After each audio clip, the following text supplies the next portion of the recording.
we always encourage people to think about it in three steps, right? The first step, of course, being preparation and valuation. Normally, this process, for the buyers that are listening, or for owners, typically we've already been working with an owner before we take it to market, anywhere from 1 month to years, right? And the typical preparation and valuation period for a business is approximately about a month, right, to get a business ready to go to market. And that, of course, is about, involved in that, of course, is evaluation, right? We're asking for a whole host of additional financial documents and business records, right? So those could be things like equipment, that could be leases, that could be documentation on licenses, that could be loans, like all sorts of fun stuff. We will review that valuation that we then do, right, with commercial lending experts in our network. And then we, of course, work to prepare confidential marketing materials. These are commonly referred to as a confidential business review or a confidential information memoranda. So the acronyms are used because of how wordy it is. The acronyms are CBR or SIM. Right. So that's a lot of times what people are referring to. Sometimes you'll hear some people who've been in the space for a long, long time, they'll say, send me the book or send me the pitch book. Right. And they're also, those terms are all used interchangeably. And then the last thing we do before we take a business live is a video interview, of the owners, right, on their employees, customers, the history of the business, growth levers, and then the market that that business operates in. And we find that having that recorded it's helpful for buyers to be able to see it directly or hear it directly from the owners themselves. Then at that point, when all of those things are ready, the business, yes, goes live on 5 or 6 online platforms at the same time. Of course, everyone's heard of Biz by Sell. The first place we put it is on the Washington Business Brokers website, right?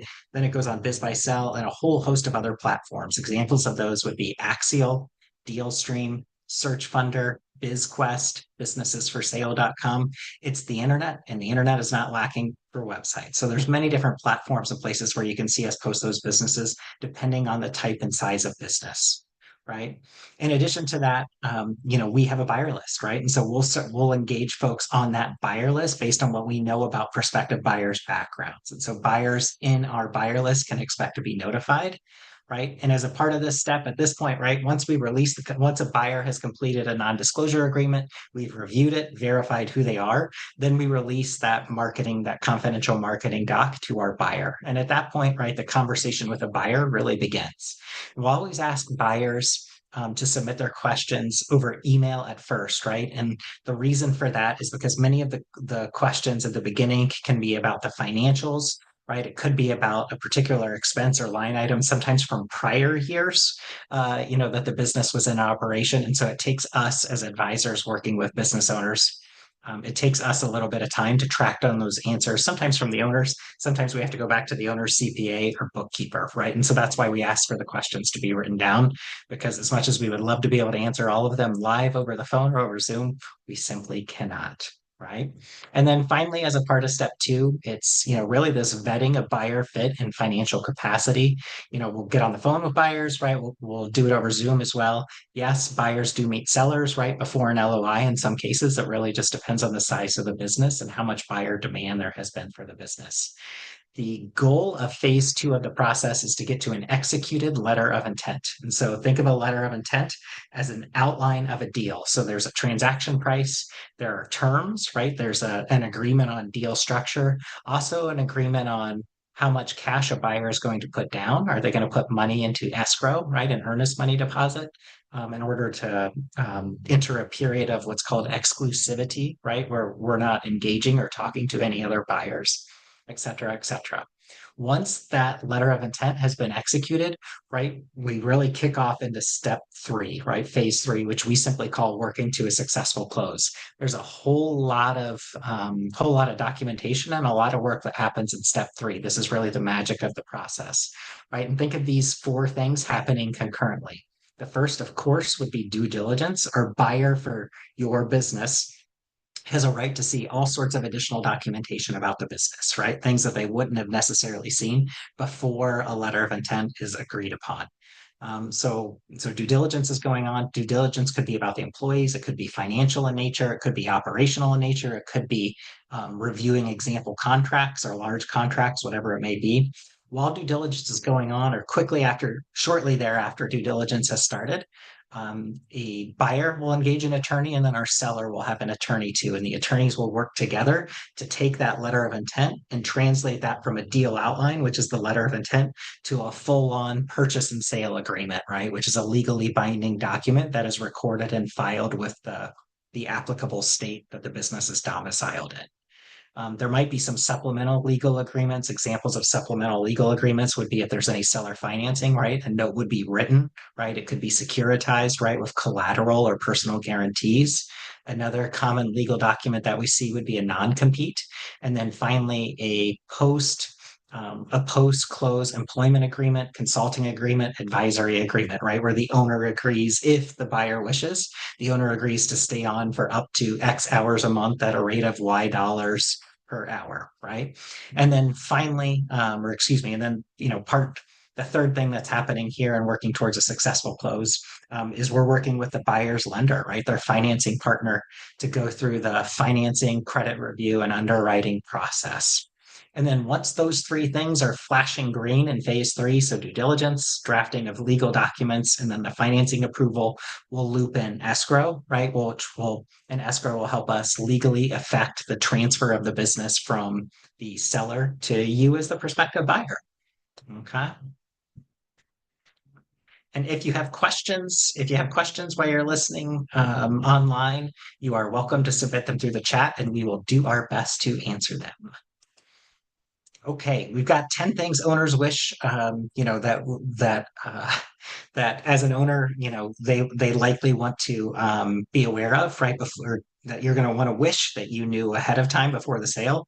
One of the mistakes we see owners make frequently is that we call it chasing sales, right? And so, owners do a lot of different things to chase sales. They could hire additional employees, they could spend a lot of money on online ads, whatever it may be. And then it turns out that they're not making that much cash flow on those sales, right? And so that's the first kind of lesson that we drill into, or we remind our sellers of, right? Confidentiality matters. We are trained and have processes and systems to protect confidentiality of sellers and buyers, but our sellers or business owners don't. And so there's a little bit of coaching about how that's kept confidential when we go through what can be a 6 or 9 month process together, right? And then we've got a whole host of other reasons here. I'm not going to go through each of these live on the call. If you have a question, you're welcome to you're welcome to put it in the chat. Craig, I see your question here. Do you recommend SBA lenders, or do I find my own? We are happy to recommend lenders, right? So yes, we've got a number of lenders, great lending partners that we've worked with on several different deals, right? Many of them are local, right? And not all of the lenders that we work with are local, believe it or not. So yes, we can recommend some in your backyard that you can go and personally meet with. And we've got some great lending partners that are based outside the Northwest. Good question. We've got some more of kind of the top 10 things as an owner you're going to wish that you knew. So we'll just leave these up here for a second. Um, we say, so number 9, I'll talk about for a second. We say that every business is sold 3 times, and a lot of people are aware of the first and second sale, but many don't think much about the third sale, and the third sale becomes pretty important. So there's really 3 people. If you think about a physical closing table, there's the seller, right? So the business owner who is mentally committed to the business sale. There is the buyer who is financially and mentally committed to the business purchase, right? But then there's a third person at that table. And no, I'm not talking about the advisor broker. I'm not talking about myself here. We're talking about the lending partner, right? Who agrees to fund the deal. So the deal needs to make sense to all 3 of those parties. And so there's some mutual kind of back and forth and agreement, and frankly, flexibility, right? To find common ground between those 3 parties. Okay. Frequent owner questions. I'm not going to answer all of these here. These are really for the owners that are listening in. These are questions that we're happy to address if you would like us to talk about the common things that we see come up or that we're asked about before we take a business, before we first start to work with an owner or get referred to an owner. Examples would be asset versus stock sale, of course, cash flow and the different metrics or methods used to value cash flow based on the size of the business. SDE stands for seller discretionary earnings, right? Versus EBITDA, right? How do licenses and permits work, right? If they're in the business name or if they're in the owner's name. When what to do when a buyer approaches out of the blue, treatment of inventory, um, treatment of inventory and fixed assets, how we maintain confidentiality, creative deal structuring. So a lot of questions here in the last couple of years since interest rates kind of went back up about seller financing, rollover equity, earnouts. We've got a great blog post that's gotten a lot of views about creative deal structuring for those that are listening. How much tax will I pay? We just released a video this morning about the Washington state capital gains tax, right? We can also answer questions about what we generally see about how much capital gains tax a seller is going to be hit with, right? But we'll always defer to their individual or business tax advisor. And then, of course, how do we get paid? How much is our fee? What can they expect for attorney or legal costs, et cetera, et cetera. And then finally, we'll open it up to Q&A here. I just want to say, if you're an owner and you want to talk confidentially, our website is right here. You can book an online confidential consult in 3 clicks, right? We have time. I believe we have time every day of the week at different times that we try to make ourselves available, right? So you can book those in 3 clicks. You can, of course, call our office. The office number is 206-703-3555. We've got it at the bottom of the slides, right? And then you're also welcome to simply text Craig Walker, who's one of our advisors. He's great, right? Or myself, Ryan Hemmer, right? But Alex is always manning our office line, and we're happy to schedule those consults over the phone for those that aren't on the web at the moment. I saw another question here. Let me address that. Can I schedule a confidential meeting with us? Yes, of course. Yep, we just hit that.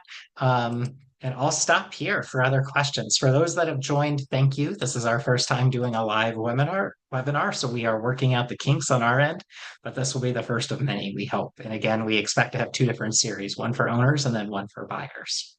If anybody has any questions, fire away.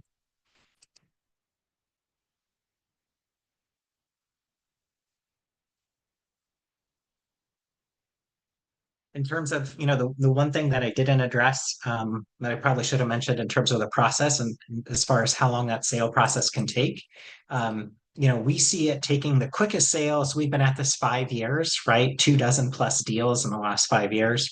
And what I would say here, the quickest sale we've had from the day a business went to market, right, to closing day has been 4 months. That's been the quickest sale, right? The longest sale that we've had was 12 months. So anywhere from 4 to 12 months, right? That's our shortest and longest. What's typical is 6 to 8 months. Okay. So that's what an owner can expect. So that means if we start on your sale by Valentine's Day, right, you can certainly expect that it's done by Halloween, right? For businesses that are really desirable and that have strong cash flows, the sale could be done as soon as July 4th, right, at this point. So that would be that 4 month period that we're talking about. But for those that joined today, I want to say a big thank you, right? And again, I'm Ryan Hemmer, Washington Business Brokers. Our website here, it's mentioned on the slide, it's WA Business Brokers with an S.com. We've got all sorts of resources online.